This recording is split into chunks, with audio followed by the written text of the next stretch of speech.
ओम नमो भगवते वासुदेवाय। प्रिय भक्तगणों, आइए सुनते ही श्रीमद्भागवत महापुराण की कथा। प्रिय भक्तगणों, आज की कथा में हम श्रवण करेंगे भगवान के यश कीर्तन की महिमा और देवर्षि नारद जी का पूर्व चरित्र, नारद जी के पूर्व चरित्र का शेष भाग। बोलो श्री कृष्णचंद्र भगवान की जय। सूत जी कहते ही तदंतर सुखपूर्वक बैठे हुए वीणा पानी परम यशस्वी देवर्षि नारद ने मुस्कुराकर अपने पास ही बैठे महर्षि व्यास जी से कहा। नारद जी ने प्रश्न किया, महाभाग व्यास जी, आपके शरीर एवं मन दोनों ही अपने कर्म एवं चिंतन से संतुष्ट है ना? अवश्य ही आपकी जिज्ञासा तो भली भांति पूर्ण हो गई है, क्योंकि आपने जो यह महाभारत की रचना की है वह बड़ी ही अद्भुत है। वह धर्म आदि सभी पुरुषार्थों से परिपूर्ण है। सनातन ब्रह्म तत्व को भी आपने खूब विचारा है और जान भी लिया है। फिर भी प्रभु, आप कृतार्थ पुरुष के समान अपने विषय में शोक क्यों कर रहे हैं? व्यास जी ने कहा, आपने मेरे विषय में जो कुछ कहा है वह सब ठीक ही है। वैसा होने पर भी मेरा हृदय संतुष्ट नहीं है। पता नहीं इसका क्या कारण है। आपका ज्ञान अगाध है। आप साक्षात ब्रह्मा जी के मानस पुत्र हैं, इसलिए मैं आपसे ही इसका कारण पूछता हूँ। नारद जी, आप समस्त गोपनीय रहस्यों को जानते हैं, क्योंकि आपने उन पुराण पुरुष की उपासना की है जो प्रकृति पुरुष दोनों के स्वामी हैं और असंग रहते हुए ही अपने संकल्प मात्र से गुणों के द्वारा संसार की सृष्टि, स्थिति और प्रलय करते रहते हैं। आप सूर्य की भांति तीनों लोकों में भ्रमण करते रहते हैं और योग बल से प्राण वायु के समान सबके भीतर रहकर अंतःकरणों के साक्षी भी हैं। योगानुष्ठान और नियमों के द्वारा परब्रह्म और शब्द ब्रह्म दोनों की पूर्ण प्राप्ति कर लेने पर भी मुझ में जो बड़ी कमी है उसे आप कृपा करके बतलाइए। नारद जी ने कहा, व्यास जी, आपने भगवान के निर्मल यश का गान प्राय नहीं किया। मेरी ऐसी मान्यता है कि जिससे भगवान संतुष्ट नहीं होते वह शास्त्र या ज्ञान अधूरा है। आपने धर्म आदि पुरुषार्थों का जैसा निरूपण किया है, भगवान श्री कृष्ण की महिमा का वैसा निरूपण नहीं किया। यदि जिस वाणी से चाहे वह रस भाव अलंकार आदि से युक्त ही क्यों ना हो, जगत को पवित्र करने वाली भगवान श्री कृष्ण के यश का कभी गान नहीं होता। वह तो कौओं के लिए उच्चिष्ट फेंकने के स्थान के समान अपवित्र मानी जाती है। मानसरोवर के कमनीय कमल वन में बिहरने वाली हंसों की भांति ब्रह्मधाम में विहार करने वाली भगवत चरणारविंद आश्रित परमहंस भक्त कभी उसमें रमण नहीं करते। इसके विपरीत जिसमें सुंदर रचना भी नहीं है और जो दूषित शब्दों से युक्त भी है, परंतु जिसका प्रत्येक श्लोक भगवान के स्वच्छ सूचक नामों से युक्त है, वह वाणी लोगों के सारे पापों का नाश कर देती है, क्योंकि सत्पुरुष ऐसी ही वाणी का श्रवण गान और कीर्तन किया करते हैं। वह निर्मल ज्ञान भी जो मोक्ष की प्राप्ति का साक्षात साधन है, यदि भगवान की भक्ति से रहित हो तो उसकी उतनी शोभा नहीं होती। फिर जो साधन और सिद्धि दोनों ही दशाओं में सदा ही अमंगल रूप है, वह काम कर्म और जो भगवान को अर्पण नहीं किया गया है, ऐसा है तो निष्काम कर्म भी कैसे शोभित हो सकता है? महाभाग व्यास जी, आपकी दृष्टि अमोघ है, आपकी कीर्ति पवित्र है, आप सत्यपरायण एवं दृढ़व्रत हैं। इसलिए अब आप संपूर्ण जीवों को बंधन से मुक्त करने के लिए समाधि के द्वारा अचिंत्य शक्ति भगवान की लीलाओं का स्मरण कीजिए। जो मनुष्य भगवान की लीला के अतिरिक्त और कुछ कहने की इच्छा करता है, वह उस इच्छा से ही निर्मित अनेक नाम और रूपों के चक्कर में पड़ जाता है। उसकी बुद्धि भेदभाव से भर जाती है। जैसे हवा के झरोकों से डगमगाती हुई डोरी को कहीं भी ठहरने का ठौर नहीं मिलता, वैसे ही उसकी चंचल बुद्धि कहीं भी स्थिर नहीं हो पाती। संसारी लोग स्वभाव से ही विषयों में फंसे हुए हैं। धर्म के नाम पर आपने उन्हें निंदित पशु हिंसा युक्त सकाम कर्म करने की भी आज्ञा दे दी है। यह बहुत ही उल्टी बात हुई, क्योंकि मूर्ख लोग आपके वचनों से पूर्वोक्त निंदित कर्म को ही धर्म मानकर यही मुख्य धर्म है ऐसा निश्चय करके उसका निषेध करने वाली वचनों को ठीक नहीं मानते। भगवान अनंत ही, कोई विचारवान ज्ञानी पुरुष ही संसार की ओर से निवृत्त होकर उनके स्वरूप भूत परमानंद का अनुभव कर सकता है। अतः जो लोग परमार्थिक बुद्धि से रहित हैं और गुणों के द्वारा नचाए जा रहे हैं, उनके कल्याण के लिए ही आप भगवान की लीलाओं का सर्वसाधारण के हित की दृष्टि से वर्णन कीजिए। जो मनुष्य अपने धर्म का परित्याग करके भगवान के चरण कमलों का भजन सेवन करता है, भजन परिपक्व हो जाने पर तो बात ही क्या है। यदि इससे पूर्व ही उसका भजन छूट जाए तो क्या कहीं भी उसका कोई अमंगल हो सकता है।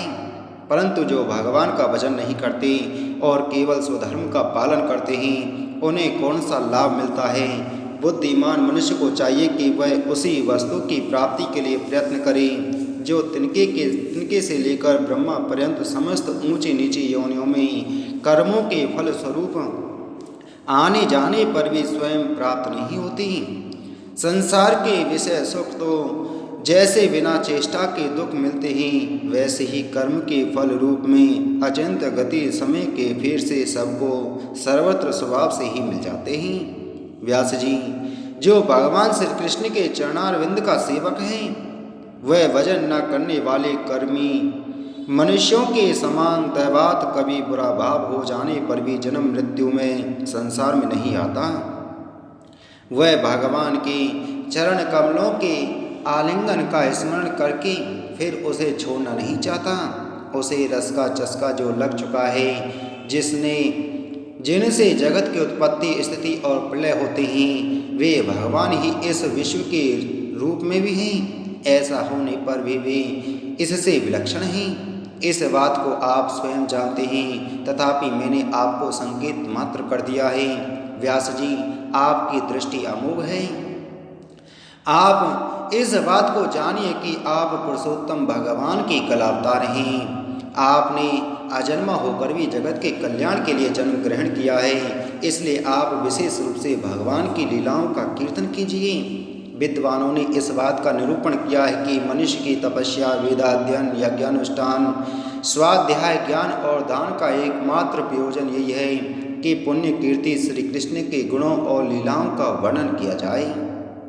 मुनि, पिछले कल्प में आपने पूर्व जन्म जीवन में मैं वेदवादी ब्राह्मणों की एक दासी का लड़का था।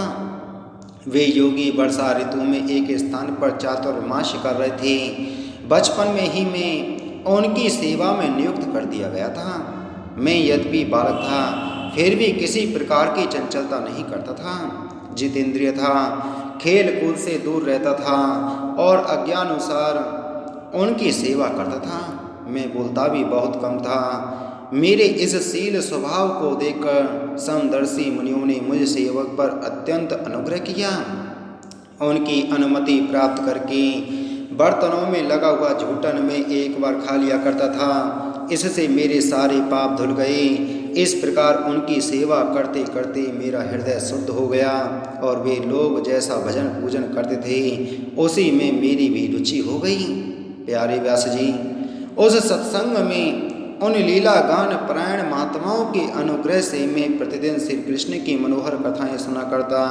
श्रद्धा पूर्वक एक एक पद श्रवण करते करते प्रिय कीर्ति भगवान में मेरी रुचि हो गई।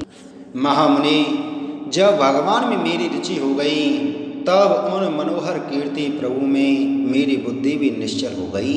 उस बुद्धि में मैं इस संपूर्ण सत और असत रूप जगत को अपने पर ब्रह्म स्वरूप आत्मा में माया से कल्पित देखने लगा। इस प्रकार शरद और वर्षा, इन दो ऋतुओं में तीनों समय उन महात्मा मुनियों ने श्री हरि के निर्मल यश का संकीर्तन किया और मैं प्रेम से प्रत्येक बात सुनता रहा। अब चित्त के रजोगुण और तमोगुण को नाश करने वाली भक्ति का मेरे हृदय में प्रादुर्भाव हो गया। मैं उनका बड़ा ही अनुरागी था, विनयी था। उन लोगों की सेवा से मेरे पाप नष्ट हो चुके थे। मेरे हृदय में श्रद्धा थी, इंद्रियों में संयम था एवं शरीर, वाणी और मन से मैं उनका आज्ञाकारी था। उन दीन वत्सल महात्माओं ने जाते समय कृपा करके मुझे उस उत्तम ज्ञान का उपदेश किया जिसका उपदेश स्वयं भगवान ने अपने श्रीमुख से किया है। उस उपदेश से ही जगत के निर्माता भगवान श्री कृष्ण की माया के प्रभाव को मैं जान सका, जिसकी जान लेने पर उनके परम पद की प्राप्ति हो जाती है। सत्य संकल्प व्यास जी, पुरुषोत्तम भगवान श्री कृष्ण के प्रति समस्त कर्मों को समर्पित कर देना ही संसार के तीनों तापों की एकमात्र औषधि है। यह बात मैंने आपको बतला दी है। प्राणियों को जिस पदार्थ से के सेवन से रोग हो जाता है, वही पदार्थ चिकित्सा विधि के अनुसार प्रयोग करने पर क्या उस रोग को दूर नहीं करता? उसी प्रकार यद्यपि सभी कर्म मनुष्यों को जन्म मृत्यु रूप संसार के चक्र में डालने वाले हैं, तथापि जब वे भगवान को समर्पित कर दिए जाते हैं तब उनका कर्मपना भी नष्ट हो जाता है। इस लोक में जो शास्त्र विहित कर्म भगवान की प्रसन्नता के लिए किए जाते हैं, उन्हीं से पराभक्ति युक्त ज्ञान की प्राप्ति होती है। उस भगवदर्थ कर्म के मार्ग में भगवान ने आज्ञानुसार आचरण करते हुए लोग बार बार भगवान श्री कृष्ण के गुण और नामों का कीर्तन तथा स्मरण करते हैं। प्रभु, आप भगवान श्री वासुदेव को नमस्कार है। हम आपका ध्यान करते हैं। प्रद्युम्न, अनिरुद्र और संकर्षण को भी नमस्कार है। इस प्रकार जो पुरुष चतुर्व्यूह रूपी भगवान मूर्तियों के नाम द्वारा प्राकृतिक मूर्ति रहित अपाकृत मंत्र मूर्ति भगवान यज्ञ पुरुष का पूजन करता है, उसी का ज्ञान पूर्ण एवं यथार्थ है। ब्राह्मण, जब मैंने भगवान की आज्ञा का इस प्रकार पालन किया तब इस बात को जानकर भगवान श्री कृष्ण ने मुझे आत्मज्ञान, ऐश्वर्य और अपनी भाव रूपा प्रेमा भक्ति का दान किया। व्यास जी, आपका ज्ञान पूर्ण है। आप भगवान की ही कीर्ति का, उनकी प्रेममयी लीला का वर्णन कीजिए। उसी से बड़े बड़े ज्ञानियों की भी जिज्ञासा पूर्ण होती है। जो लोग दुखों के द्वारा बार बार रोते जा रहे हैं, उनके दुख की शांति इसी से हो सकती है और कोई उपाय नहीं है। श्री सूत जी कहते हैं, सौनक जी, देवर्षि नारद के जन्म और साधना की बात सुनकर सत्यवती नंदन भगवान श्री व्यास जी ने उनसे फिर यह प्रश्न किया।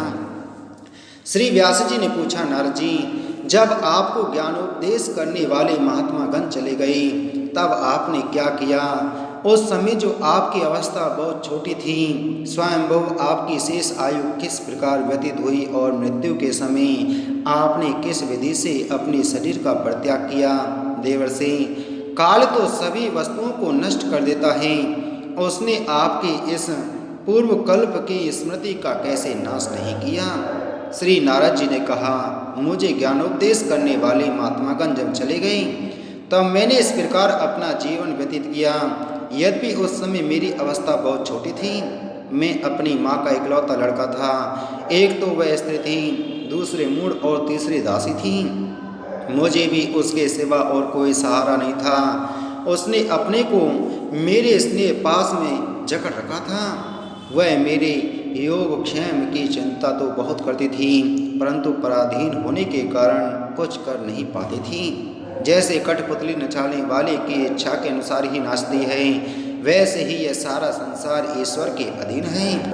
मैं भी अपनी माँ के स्नेह बंधन में बंधकर उस ब्राह्मण बस्ती में ही रहा। मेरी अवस्था केवल 5 वर्ष की थी। मुझे दिशा, देश और काल के संबंध में कुछ भी ज्ञान नहीं था। एक दिन की बात है, मेरी माँ गौ दूहने के लिए रात के समय घर से बाहर निकली। रास्ते में उसके पैर से पांव सांप छू गया। उसने उस बेचारी को डस लिया। उस सांप का क्या दोष, काल की ऐसी ही प्रेरणा थी। मैंने समझा भक्तों का मंगल चाहने वाले भगवान का यह भी एक अनुग्रह ही है। इसके बाद मैं उत्तर दिशा की ओर चल पड़ा। उस ओर मार्ग में मुझे अनेकों धन धान्य से संपन्न देश, नगर, गांव, अहीरों की चलती फिरती बस्तियां, खाने खेड़े, नदी और पर्वतों के तटवर्ती पड़ाव, वाटिकाएं, वन उपवन और रंग बिरंगी धातुओं से युक्त विचित्र पर्वत दिखाई पड़े। कहीं कहीं जंगली वृक्ष थे जिनकी बड़ी बड़ी शाखाएं हाथियों ने तोड़ डाली थीं। शीतल जल से भरे हुए जलाशय थे जिनमें देवताओं के काम में आने वाली कमल थे। उन पर पक्षी तरह तरह की बोली बोल रहे थे और भौरे मंडरा रहे थे।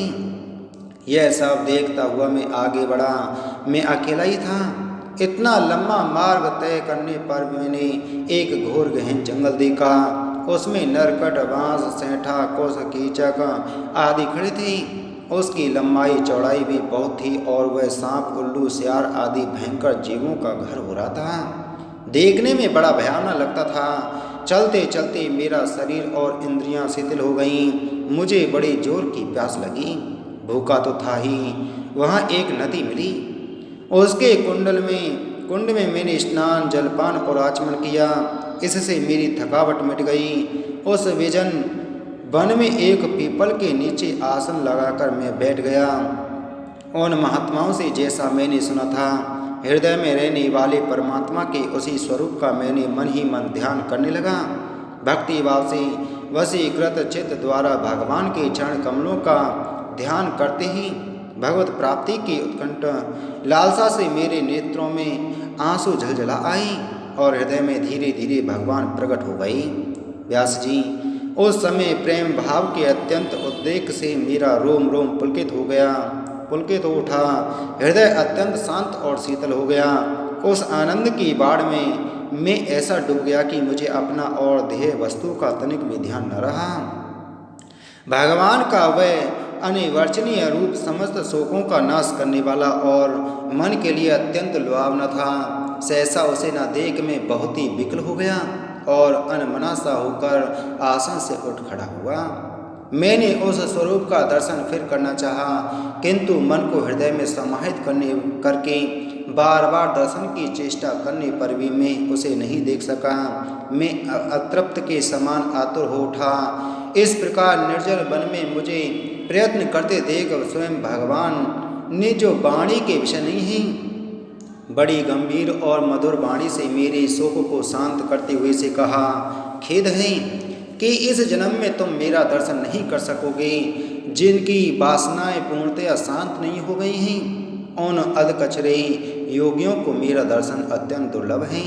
निष्पाप बालक, तुम्हारे हृदय में मुझे प्राप्त करने की लालसा जागृत करने के लिए ही मैंने एक बार तुम्हें अपने रूप की झलक दिखाई है। मुझे प्राप्त करने की आकांक्षा से युक्त साधक धीरे धीरे हृदय की संपूर्ण वासनाओं का भली भांति त्याग कर देता है। अल्पकालीन संत सेवा से ही तुम्हारी चित्तवृत्ति मुझ में स्थित हो गई है। अब तुम इस प्रकार प्राकृतिक मलिन शरीर को छोड़कर मेरे पार्षद हो जाओगे। मुझे प्राप्त करने का तुम्हारा यह दृढ़ निश्चय कभी किसी प्रकार नहीं टूटेगा। समस्त सृष्टि का प्रलय हो जाने पर भी मेरी कृपा से तुम्हें मेरी स्मृति बनी रहेगी।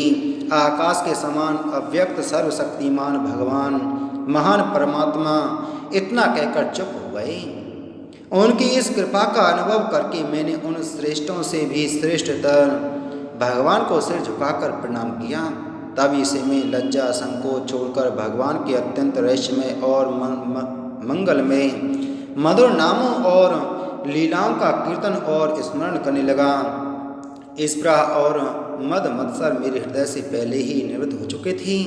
अब मैं आनंद से काल की प्रतीक्षा करता हुआ पृथ्वी पर विचरने लगा। व्यास जी, इस प्रकार भगवान की कृपा से मेरा हृदय शुद्ध हो गया, आसक्ति मिट गई और मैं श्री कृष्ण परायण हो गया।